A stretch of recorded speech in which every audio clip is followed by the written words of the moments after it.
Hello दोस्तों, course of career की video में आपका एक बार फिर स्वागत है। आज की इस वीडियो में हम बात करेंगे फूड बिजनेस की।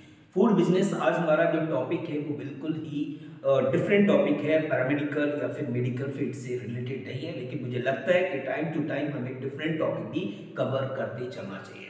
जिससे कि कुछ लोग ऐसे भी हमारे चैनल पर जो बिजनेस पॉइंट ऑफ व्यू से या फिर कोर्सेज से रिलेटेड वीडियो देखते हैं, जिनको लगता है कि कोई ना कोई सेटअप वो स्टार्ट कर सकते हैं। पहली चीज तो याद रखिए, अगर आप बिजनेस की बात कर रहे होते हैं तो बिजनेस का दूसरा नाम होता है रिस्क। अगर आप रिस्क लेने को तैयार हैं तो आप बिजनेस कर सकते हैं। दूसरी बात याद रखेंगे, अगर कोई कहता है कि इस पर्टिकुलर बिजनेस में कोई घाटा नहीं है, हमेशा फायदा होगा, तो वो बिल्कुल झूठ बोलता है। ये डिपेंड करता है आपकी अपनी स्ट्रेटजी पर, अगर आपकी प्लानिंग पर। बहुत सारी चीजें होती हैं, अगर वो सुटेबल होती हैं तो आपका बिजनेस प्रॉफिटेबल होगा, अदरवाइज आप लॉस में भी जा सकते हैं।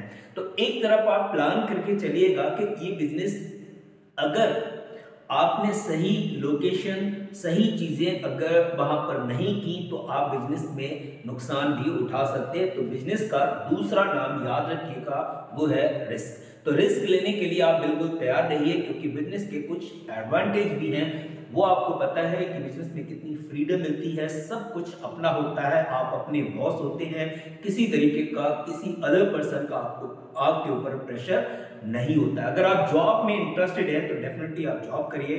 अगर जॉब से आप उब चुके हैं, आपको जॉब में मजा नहीं आता है, तो फिर आप मूव कर सकते हैं अपने बिजनेस की तरफ। बात यह आती है कि अगर हम बिजनेस करना चाहें तो किस फील्ड में करें।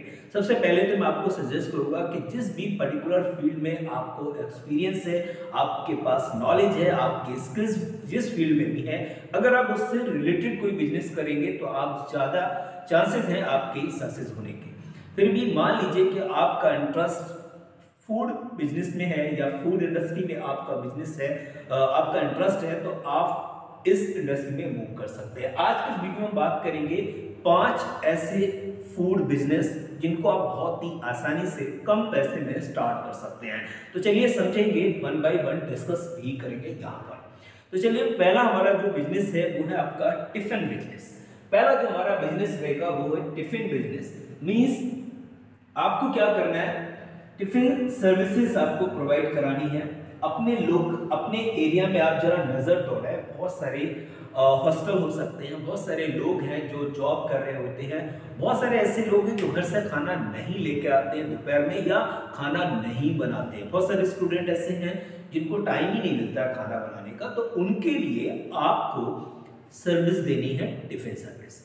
आप उनको क्या करेंगे, एक मॉर्निंग, नून और इवनिंग का 3 टाइम का आपका खाना आपको रेडी करना है और उन तक पहुंचाना है। उसके लिए एक बहुत अच्छा अमाउंट आप उनसे चार्ज कर सकते हैं। एक मंथली चार्ज होता है, वो आप उनसे ले सकते हैं। तो एक तो ये रहा। कौन कौन, सिर्फ स्टूडेंट ही आपके कस्टमर नहीं होंगे। आप ये मत समझिए कि सिर्फ स्टूडेंट है, बहुत सारे ऐसे दुकानदार हैं जो बाहर से आते हैं लेकिन खाना लेके नहीं आते हैं, तो उनको भी आप टारगेट कर सकते हैं। आप अपने एरिया में देखिएगा, बहुत सारे दुकानदार हैं जो 5-10 किलोमीटर दूर से आते हैं और उनका खाना ठंडा होने की वजह से वो लंच लेके नहीं आते हैं। तो इस कंडीशन में उनको भी जरूरत होती है टिफिन सर्विसेज की, तो उनको भी आप टारगेट कर सकते हैं। बहुत आसानी से आप अपने कस्टमर सर्च कर सकते हैं, बहुत इजीली।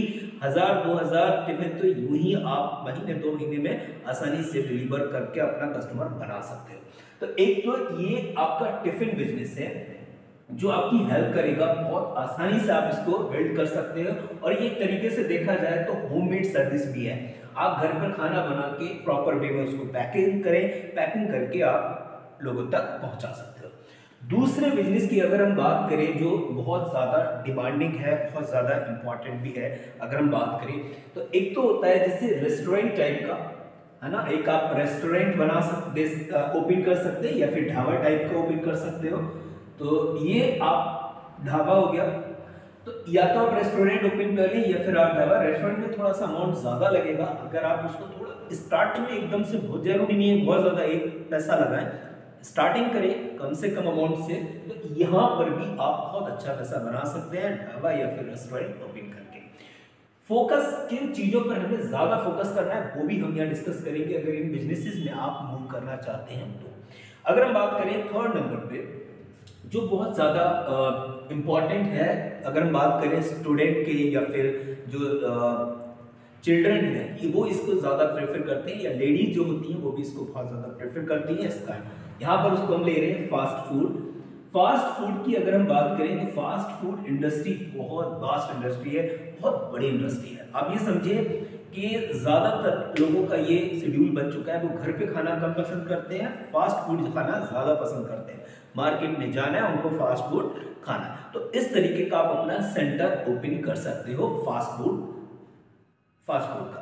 अब उसमें आपने देखी, मान लीजिए किसी पर्टिकुलर आप लोकेशन पे गए जहां पर आपको लगता है अच्छा क्राउड है, आपका बिजनेस चल जाएगा, तो वहां पर आपने अपनी फास्ट फूड का जो भी सेंटर है ओपन किया, और उसमें कई सारी चीजें आप ओपन कर सकते हैं। इसमें भी समोसा, इसमें भी मैगी हो सकता है, बहुत सारी और भी चीजें हैं जिनको आप आसानी से बना के और लोगों को सर्व कर सकते हैं। तो फास्ट फूड आपके लिए बेस्ट ऑप्शन हो सकता है।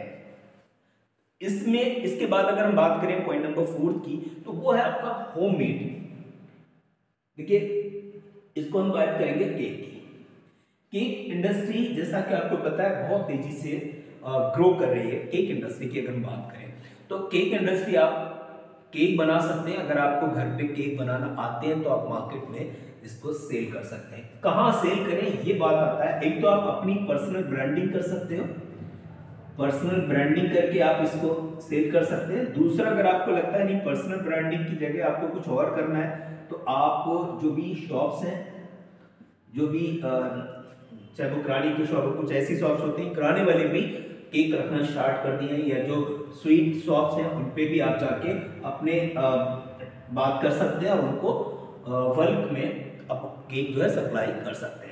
और दूसरा ये है कि ऑर्डर पे भी आप केक बना सकते हैं, किसी को जैसा भी केक चाहिए आप ऑर्डर बेस भी केक ले सकते हैं। तो ये होममेड बिजनेस हो जाएगा आपके लिए, आप आसानी से इसमें काम कर सकते हैं। इसमें जो भी हाउस वाइफ है वो भी बहुत आसानी से इस काम को करके पैसा बना सकते हैं। अगर हम बात करें 5th नंबर की, तो 5th नंबर पे क्या आता है, आपके जो स्वीट शॉप्स हैं वो आप स्टार्ट कर सकते हैं। स्वीट शॉप तो स्वीट शॉप ओपन करने के लिए आपको बस कुछ थोड़ा सा इन्वेस्टमेंट चाहिए जरूर होगा। अगर आप इस इंडस्ट्री में चले जाते हैं तो पैसा कमाने का तो आप ये मान के चले कि कोई लिमिट नहीं रहेगी। बस किन चीजों पर आपको ध्यान रखना है वो हम यहाँ पर डिस्कस जरूर करेंगे। 3 से 4 चीजें जो आपको बहुत ज्यादा समझनी है इस इंडस्ट्री में जाने से पहले, वो क्या है। तो पहला हम जो याद रखेंगे, जरूरी चीजें, एसेंशियल थिंग्स। एसेंशियल थिंग्स क्या हो सकती हैं वो हम यहाँ डिस्कस करेंगे। Number 1 that is location. आप याद रखें, अपने बिजनेस का लोकेशन बहुत ज्यादा मैटर करता है। आप जिस जगह भी अपने बिजनेस को ओपन करना, ऑपरेट करना चाह रहे हैं, स्टार्ट करना चाह रहे हैं, तो पहले आप देखें क्या इस लोकेशन पे आपका बिजनेस रन करेगा या नहीं।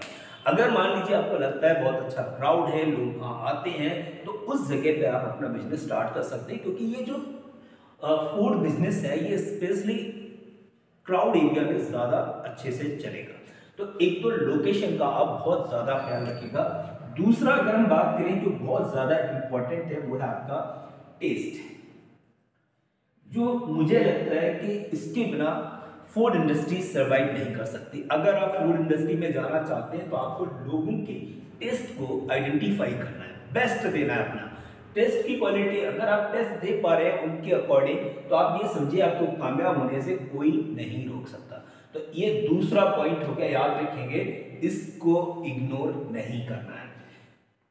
अब उसके बाद हम बात करें थर्ड, वो है आपके एक्सपेंसेस। थोड़ा सा आपको यहाँ ध्यान रखना है। एक्सपेंसेस की हम बात करें, क्योंकि जब आप बिजनेस स्टार्ट करने की प्लानिंग करते हैं तो आपको खर्चे तो करने ही करने हैं। तो थोड़ा सा खर्चा आप प्लानिंग करके चले कि हाँ भाई मुझे कुछ खर्चे करनी है। लोगों के बैठने की जगह, मान लीजिए आप रेडी लगाए हुए हैं, आप एक ठेला लगा के बैठे हुए हैं और आप कुछ चाट के ठेला लगा के आप काम कर रहे हैं, तो वहां पर भी आपको बैठने की जगह आप बना के रखें, जिससे कोई भी पर्सन आए तो आराम से वो वहां पर बैठे और बैठ के अपना आसानी से उसको खा सके। तो ये बहुत जरूरी है। तो थोड़े से एक्सपेंसेस आपके लिए यहाँ पर बढ़ सकते हैं। आपको बिल्कुल सिंपल काम नहीं करना, थोड़ा सा बिजनेस के पॉइंट ऑफ व्यू से इसको देखना है। और अगर बात करें कि कैसे ये श्योरिटी हो सकती है कि इस इंडस्ट्री में लोग कामयाब, तो बहुत सारे एग्जाम्पल हैं, उनको आप देख सकते हो कि इस इंडस्ट्री में लोग बहुत आसानी से कामयाब हो जाते हैं। सिंपल उनको वो फोकस करते हैं दो चीजों पर। नंबर 1 होता है लोकेशन और सेकंड नंबर पर होता है टेस्ट।